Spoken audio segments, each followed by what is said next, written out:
Diffraction grating. So diffraction is the phenomena of bending of rays when we have an obstacle here, an obstacle. So this is how the diffraction grating is made. It consists of thousands of parallel slits which are edged on a glass so that we get the sharper and brighter and black, that is the bright and the light, these fringes, which we have already observed in the Young's experiment that proved the Huygens principle. Equation remains similar.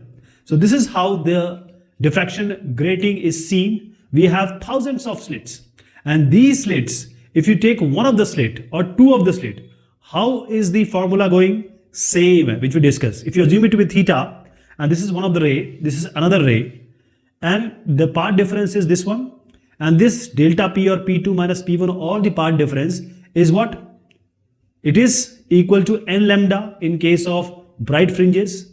It is equal to n lambda by 2 in the case of the not so, that is the black image you can say, or darker fringes you can say. So sine theta, we said for this diagram, delta P by D, delta P is what? Is path difference. So delta P becomes D sine theta. So this path difference remains the same, D sine theta, and this path difference has to be equal to n lambda in case of the brighter fringe, brighter image of fringe. And when it comes to the darker one, it becomes n lambda by 2, n varies. So the grating equation is the same equation we earlier saw, D sine theta equal to n lambda in case of two slit. Young experiment also we saw the same equation. Theta is the angular deviation, D is the slit width, which is the spacing between two slit, lambda is the wavelength of the light, and n is the order of fringe. Because here we have multiple fringe, not the multiple slits, we don't have two slits.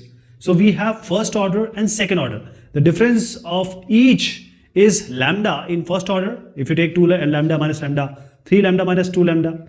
But in case of second order, the difference is 2 lambda. 4 lambda minus 2 lambda is 2 lambda. Let us take an example of diffraction grating. Light here is 600 nanometer, that is the wavelength being given, strikes a grating ruled with 300 lines per millimeter. So in 1 millimeter we have 300 lines. So we can get the spacing with that.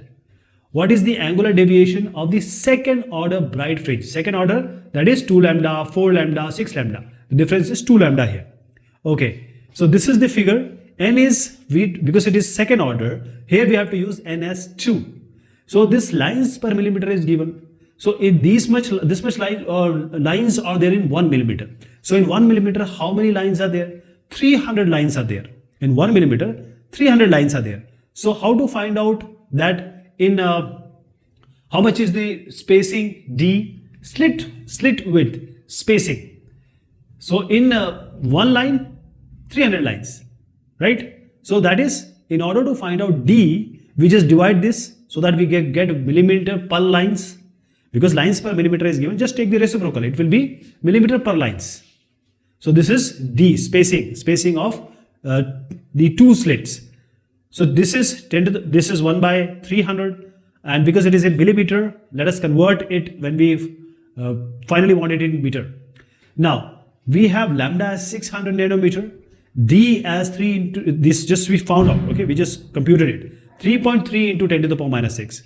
So D sine theta equals n lambda. Sine theta we have to find out n lambda by 2, and we have to use as 2. Why? Because this is a second order. We have to find out the second order bright fringe. So n is 2 here. If single order, we would have taken 1. Lambda is 600 nanometer, multiplied by 10 to the power 9 to make it as meter. D we just found out, and sine theta will be 0.360. If you take the sine inverse, you will get theta as 21.1 degree. So this is second order fringe.